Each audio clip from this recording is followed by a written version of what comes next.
حامدا ومصليا أما بعد أعوذ بالله من الشيطان الرجيم بسم الله الرحمن الرحيم لقد كان لكم في رسول الله أسوة حسنة رب اشرح لي صدري ويسر لي أمري واحلل عقدة من لساني يفقهوا قولي رب زدني علما رب زدني علما رب زدني علما.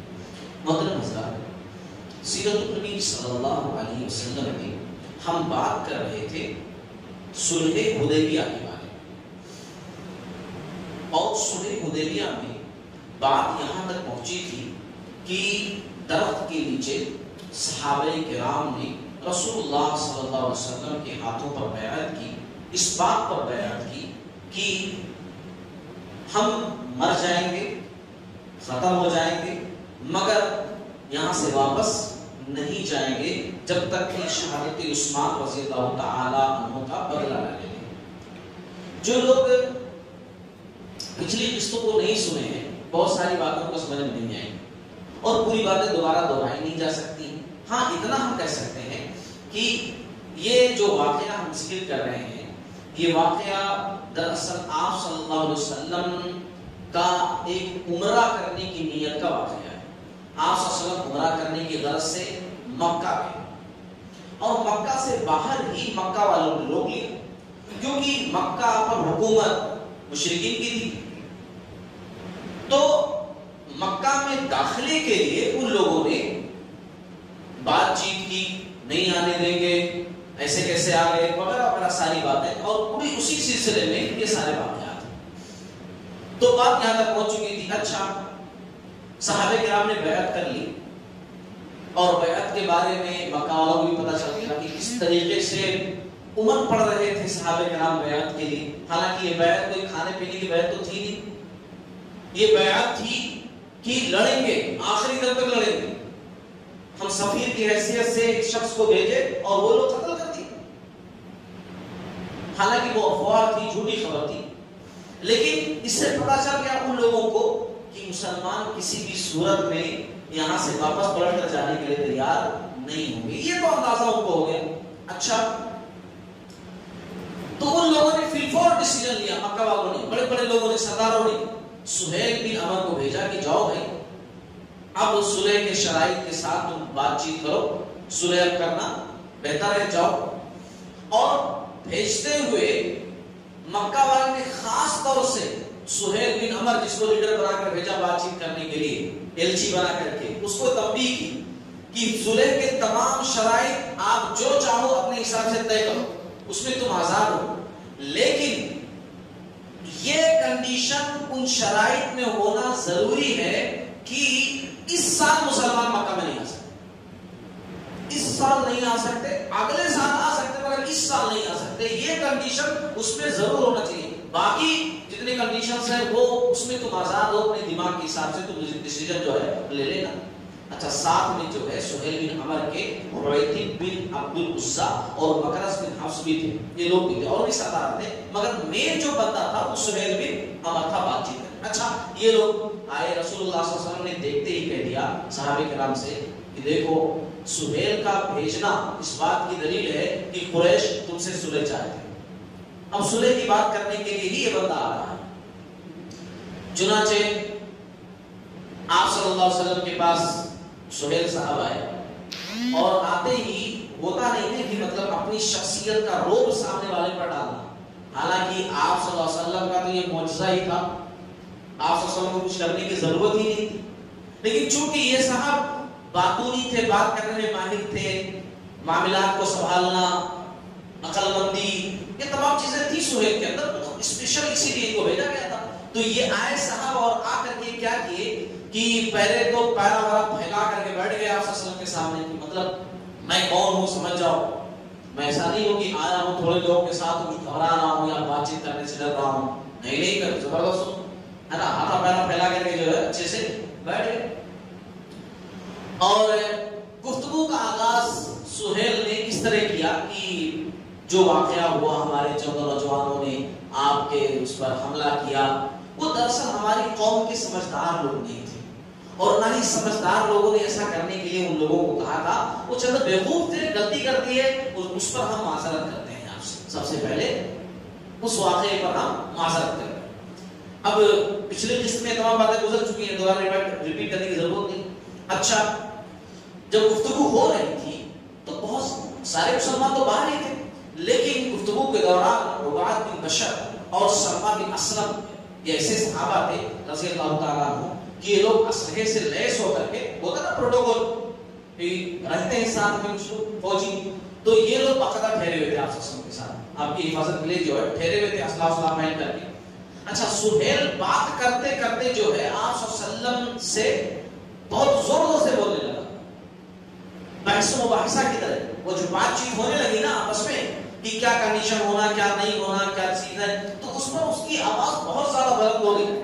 اس پر صحابہ کرام نے جو وہاں تھے ان لوگوں نے سہیل کو ڈانٹا اور کہا خبردار، رسول اللہ صلی اللہ علیہ وسلم کے حضور میں تمہاری آواز بلند نہ ہونے پائے، بات کرنے کے لیے آئے ہو بات چیت کرو بے شک، مگر ہمارے حضور کے سامنے، ہمارے نبی کے سامنے تمہاری آواز بلند نہیں ہونی چاہیے، یہ ادب کا خیال رکھو۔ بہرحال لمبی چوڑی بات ہوئی، بڑی گفتگو ہوئی، اور تمام باتوں کا جو نتیجہ نکلا وہ یہ نکلا، کیا نکلا؟ ان باتوں پر صلح ہوئی۔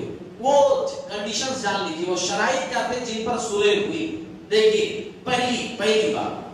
پہلی شرط یہ تھی رسول اللہ صلی اللہ علیہ وسلم اس سال مکہ میں داخل ہوئے بغیر واپس جائیں گے، اگلے سال مسلمان مکہ آئیں گے اور 3 دن مکہ میں ٹھہریں گے، صرف 3 دن ٹھہریں گے، ان کے ساتھ سوار کا ہتھیار ہوگا، صرف لڑنے والا، ایسا نہیں کہ لڑائی کی نیت سے عام طور سے سفر کرتے ہوئے جو ہتھیار رکھتے ہیں صرف اتنا ہی ہتھیار ہوگا، میانوں میں تلواریں ہوں گی اور ان سے کسی بھی قسم کا کچھ بھی نہیں کیا جائے گا تعرض۔ آئیں گے اگلے سال 3 دن رہیں گے، اپنا عمرہ کریں گے اور پھر واپس جائیں گے، مگر اس سال نہیں جا سکتے۔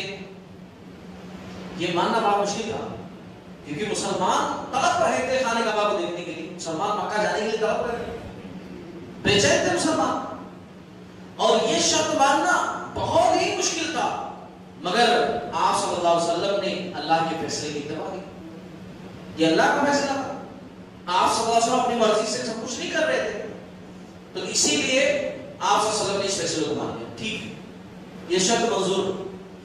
دوسرا، 10 سال تک فریقین جنگ بند رکھیں گے، دونوں لوگ 10 سال تک لڑیں گے بڑھیں گے نہیں، 10 سال تک، اور ان 10 سال کے بیچ میں لوگ امن کے ساتھ رہیں گے، کسی پر ہاتھ نہیں اٹھایا جائے گا، ان 10 سالوں میں ادھر کے لوگ ادھر آ سکتے ہیں، ادھر کے لوگ ادھر جا سکتے ہیں، انہوں اپنے رشتہ داروں کے پاس، وہ اپنے رشتہ داروں کے پاس جا سکتے، کوئی کسی سے کچھ نہیں پوچھے گا، 10 سال تک جنگ بندی، یہ والا بہت زبردست تھا، یہ مسلمانوں کے حق میں آگے چل کر بڑا فائدہ مند ثابت ہوگا، بہت زیادہ فائدہ مند۔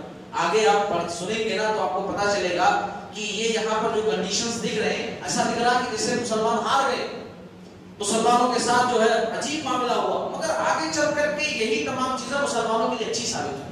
اللہ کے فیصلے ایسے ہوتے ہیں کہ کبھی کبھار ایسا لگتا ہے کہ بہت غلط ہو رہا ہے، مگر آگے چل کر بڑا فائدہ مند ہوتا ہے۔ اچھا، تیسری چیز کیا تھی؟ جو محمد صلی اللہ علیہ وسلم کے عہد و پیمان میں داخل ہونا چاہے داخل ہو سکتا ہے، کوئی بھی چاہے کہ محمد صلی اللہ علیہ وسلم کے سائیڈ ہونا چاہ رہا ہے، کوئی بھی قبیلہ، کوئی بھی قافلہ، ہم محمد صلی اللہ علیہ وسلم کے گروپ میں رہنا چاہتے ہیں، ہو سکتا ہے۔ اچھا، جب یہ بات ہوئی تو بنو خزاعہ قبیلے کے لوگ تھے، وہ لوگ بولے ہم محمد صلی اللہ علیہ وسلم کے ساتھ، ہم ان کے ساتھ جو ہے رہیں گے۔ اچھا، اور بنو بکر قبیلے کے لوگ تھے، وہ لوگ بولے کہ جو ہے ہم قریش کے ساتھ رہیں گے۔ پھر اسی میں ایک چیز اور تھی کہ جو محمد صلی اللہ علیہ وسلم کے ساتھ رہنا چاہے ان کے عہد و پیمان میں محمد صلی اللہ علیہ وسلم کے ساتھ رہے، جو قریش کے ساتھ رہنا چاہے قریش کے ساتھ رہے، جو جس کے ساتھ ہوگا اسی کا حصہ مانا جائے گا، اسی کا پارٹ مانا جائے گا۔ اگر اس کو چھیڑ دیا گیا تو مطلب فرسٹ پارٹی کو چھیڑ دیا گیا، یعنی اگر مسلمانوں کے ساتھ کوئی قبیلہ، کوئی قافلہ جڑا ہوا منسلک ان سے اور اس قبیلے کو چھیڑ دیا گیا تو سمجھو کہ مدینہ والوں کو چھیڑ دیا گیا۔ ایسے ہی مکہ والوں سے کوئی قبیلہ جڑا ہوا اور اس کو چھیڑ دیا گیا ہے، اس کے کسی بندے کو چھیڑ دیا گیا تو مطلب مکہ والوں کو چھیڑ دیا گیا۔ یہ بات وہاں پر طے ہوئی۔ اچھا، چوتھی بات کیا تھی؟ قریش کا جو آدمی اپنے سرپرست کی اجازت کے بغیر، قریش کا سوچ اس بات کو، یہ کنڈیشن بہت بھاری تھا، بہت زیادہ بھاری، اور میں کہوں گا اس کا ظلم تھا۔ قریش کا جو آدمی اپنے سرپرست کی اجازت کے بغیر یعنی بھاگ کر محمد صلی اللہ علیہ وسلم کے پاس جائے گا، محمد صلی اللہ علیہ وسلم اس کو واپس کر دیں گے۔ یعنی مکہ سے کوئی شخص اگر اسلام قبول کیا اور ظاہر سی بات ہے سرپرست تو پرمیشن دے گا نہیں چلا جاؤ، انہوں تو کافر ہے، اور بھاگ کر کے انہوں چلا گیا مدینہ، تو شرط یہ رہے گی کہ محمد صلی اللہ علیہ وسلم اس کو واپس کر دیں۔ لیکن محمد صلی اللہ علیہ وسلم کے ساتھیوں میں سے جو شخص پناہ کی غرض سے مکہ آنا چاہے، مکہ بھاگ کر چلا ہے، تو قریش اس کو واپس نہیں کریں گے۔ حالانکہ غلط ہوا کہ نہیں ہوا، رولز کے مطابق انہوں بھی واپس کرنا نا، تو انہوں نہیں واپس کریں گے۔ ہمارا بندہ ان کے پاس جائے گا تو انہوں واپس کر دینا، ان کا بندہ ادھر آئے تو ہم واپس نہیں کریں گے۔ یہ ایسے ہی ہے جیسے آج کل ہوتا ہے کہ اگر ایک مسلم لڑکے نے کسی غیر مسلم لڑکی سے جو ہے شادی کر لی، حالانکہ ایسا ہونا نہیں چاہیے، مگر بات آئی سمجھانے کے لیے کہہ رہا ہوں، مسلم لڑکے نے غیر مسلم لڑکی سے شادی کر لی، اچھا تو یہ کیا ہو گیا؟ لو جہاد ہو گیا، ہے نا؟ اچھا غیر مسلم لڑکے نے مسلم لڑکی سے شادی کر لی تو وہ کیا ہو گیا؟ وہ محبت ہو گئی، وہ بڑی اچھی بات ہو گئی، تب وہ غلط نہیں ہوا۔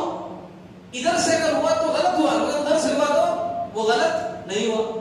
ویسے مکہ والے بھی کر رہے تھے، یہ جو چال ہے نا، نہیں مکہ والے بھی صرف کر رہے تھے، ہمارا بندہ جائے گا تو واپس کر دو، اگر تمہارا بندہ آئے گا تو ہم واپس نہیں کریں گے۔ اس میں انہوں نے کیا کہا؟ پناہ کی غرض سے، ہے نا، پناہ کی غرض سے۔ ایسی آج کل دیکھو آپ، ہے نا، سوشل میڈیا دیکھو، اٹھا کر اس میں لکھا رہتا ہے کہ فلاں مسلم بچی نے، نعوذ باللہ من ذالک، اللہ ہمارے بہنوں کی حفاظت کرے، فلاں مسلم بچی نے فلاں مسلم بچے سے شادی کی ٹرپل طلاق سے بچنے کے لیے، حلالہ سے بچنے کے لیے، ایسا لکھا رہتا ہے نا۔ جیسے ان لوگوں نے کہا پناہ کی غرض سے آئے تو واپس نہیں کریں۔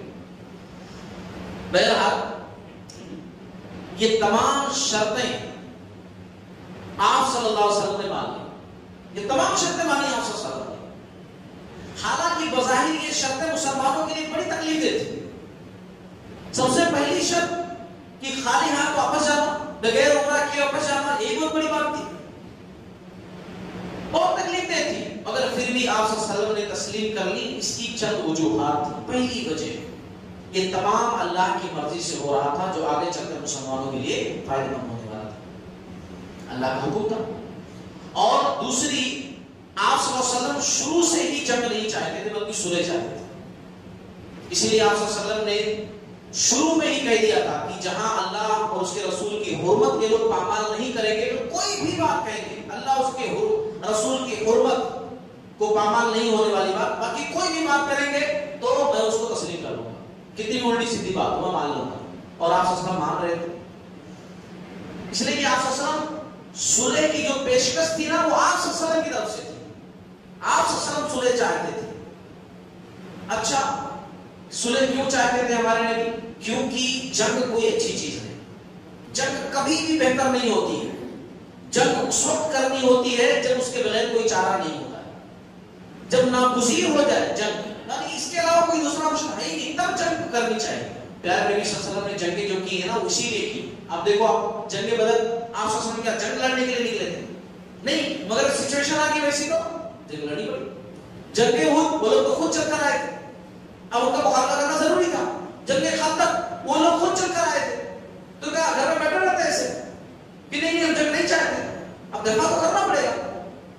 اور آس پاس چھوٹے چھوٹے سریے جو ہوئے، جھڑپیں جو ہوئی، وہ اس وجہ سے ہوئی کیونکہ وہ امن کے خلاف کام کر رہے تھے۔ اگر امن چاہیے تو ان سے فائٹ کرنی پڑے گی، تو جنگ کبھی بھی اچھی نہیں ہوتی۔ اس کی میں چند باتیں آپ لوگوں کو حالیہ دور کی بتاؤں، یعنی موجودہ حالات کی بات بتاؤں۔ دیکھو سوویت یونین افغانستان پر حملہ کیا، حالانکہ بہت بڑی طاقت تھا سوویت یونین، کوئی چھوٹی بڑی طاقت نہیں، مگر جنگ کے اختتام پر اپنی حیثیت کھو بیٹھا۔ حالانکہ دو سپر پاوروں میں زبردست طاقت اس کی، مگر پھر بھی جنگ ختم ہوتے ہوتے اپنی حیثیت کھو چکا۔ امریکہ نے کوئی غلطی دہرائی، عراق پر حملہ کیا، بظاہر جیت بھی گیا، صدام حسین کو تخت دار پر بھی لٹکا دیا، لیکن اندر سے کھوکھلا ہو گیا۔ یہ جو پھینک پھینک کر کے مارتے ہیں، یہ گراتے ہیں، وہ گراتے ہیں، وہ کیا پھری میں سب آتے ہیں؟ ایسے ہی بن جاتا ہے۔ پھر افغانستان پر حملہ کیا، 20 سال تک جنگ میں رہنے کے باوجود منہ کی کھانی پڑی، وہاں سے نکلنا پڑا۔ اور سعودی عرب ان تمام چیزوں سے الحمدللہ محفوظ تھا، مگر جب یمن کے جنگ میں کودا سعودی جو ہے یمن کی جنگ میں پہلے جنگوں میں کھلا تھا سعودی، تو اس کے منفی اثرات سعودی کے اوپر بھی دکھے. اور میرے علم کے مطابق اب سعودی عرب نے یہ عہد لیا ہے کہ وہ تنازعات سے بچیں گے، لڑائی جھگڑوں سے بچیں گے، بالکل دور رہیں گے اور مثبت پہلوؤں پر بات کریں گے اور آگے بڑھیں گے، ترقی کی راہوں پر چلیں گے. اس پر جو ہے بات چیت ہوئی ہے. اب رشیا یوکرین کی مثال آپ لے لو، ہے نا، کہ اب ٹھیک ہے رشیا پاورفل ملک ہے، یوکرین تو اس کے سامنے معمولی ہے، یوکرین کا زیادہ نقصان ہے، رشیا کا کم ہے، مگر نقصان تو ہے نا. ایسا کوئی نہیں کہہ سکتا کہ نہیں 0% نقصان ہو ہی نہیں سکتا. جنگ کبھی بھی خیر نہیں لاتی ہے، کبھی بھی خیر نہیں لاتی ہے. اور اسی لیے یہ تمام باتیں جو میں نے کی ہے نا جنگ کے سلسلے میں، پیارے نبی صلی اللہ علیہ وسلم کو جواب الکلیم دیا گیا تھا. آپ صلی اللہ علیہ وسلم نے اس بات کو مختصر سے جملوں میں کہا. آپ صلی اللہ علیہ وسلم نے کہا جنگ کرنے میں پہل نہ کرو، مگر اگر جنگ ہو جائے تو پیٹ پھیر کر بھاگو نہیں. یہ تمام باتوں کا آپ صلی اللہ علیہ وسلم نے یوں بیان کر دیا کہ جنگ کرنے میں پہل نہ کرو، لیکن جنگ ہو جائے تو پیٹ پھیر کر بھاگو نہیں. یہ آپ صلی اللہ علیہ